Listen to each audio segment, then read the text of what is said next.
There has been a major increase in cross-border crime also. You'd have travelling criminals from the north into the south committing burglaries and travelling north again to escape capture and vice versa. The majority of this crime that is being committed by these criminals, they're using stolen cars. Majority of the time they're high-powered cars. We've got BMWs, Audis is a regular one that we have to contend with. When you do come across these criminals, we're in cars with over 200,000 kilometres, in family cars, and they're just, it creates a dangerous situation for all involved. And it is a worrying and a stressful environment for the Gardaí to work in. And here is evidence of how dangerous it can actually be for officers who are being asked to pay the price for the mistakes of others.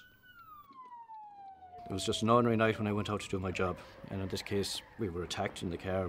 Criminals in the car drove intentionally at our patrol car, causing serious damage and injury to myself. It's part of the natural dangers that Gardaí put up with every day of the week. We accept it. We accept that there is dangers involved in the job, while we expect the state to give us the support to deal with these. And at the moment, the pay cuts and the erosion of our equipment is having a negative effect to Gardaí in this way. Roger. Who else is going? Even while on duty at the sharp end of policing back in Dublin, Gardaí worry about their incomes and their families back at home. And in many cases, recent recruits have the double pressure of loans they took out while training, or fixed mortgages for homes bought at the height of the property boom. Many are now in negative equity and arrears. They could be subject to discipline and ultimately dismissal from the force if they fail to pay their debts. There's a lot of young members in my station. They've all taken up mortgages in the last few years.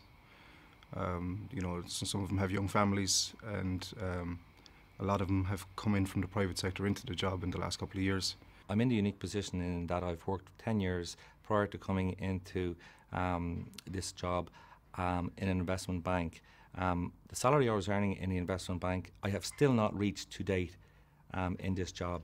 And I joined this job knowing all the conditions, knowing exactly what was expected of me. I find myself now in a difficult financial position, and a position I was not expecting to be in. And had I foreseen that, it definitely would have been a factor. They've come from a certain standard of living. They went through the Garda training, which is a huge dip in money. You know, it's very difficult for lads going through the Garda college when they don't have the financial support, you know, that they would have normally. It's very poor money. As a result of the training salary for this position, I had to take a loan out to cover me while I was training. I'm still paying back that loan. I don't know any guard who trained with me that did not take out a loan. You cannot live for €130 a week, drive up and down to Templemore each week on the fuel. People are separated from their kids, their wives, their partners. It's a big commitment. I made that commitment. I made the commitment with my eyes opened.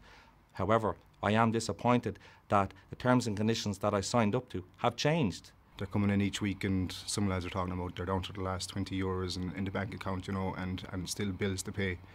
So it's a huge impact on we'll say, everyday living for members that I'm dealing with down in the Garda station. GRA members supported other workers in last year's ICTU strike against the public sector pay cuts. Some wanted to go further. Most felt retribution if they spoke out publicly. Now, not alone are the government responsible for this, but in my view, all politicians have to share this burden of responsibility. They allowed this country to be mismanaged. They've allowed people like members of the Garda Síochána who put their lives on the line to be disillusioned to the extent that they're wondering whether or not it is worthwhile to be employed in the Guards, because the political system in this country has abandoned them and has let them down. The drastic reduction in Garda pay is producing a crisis of morale among men and women who are dedicated to protect their community and their country. But how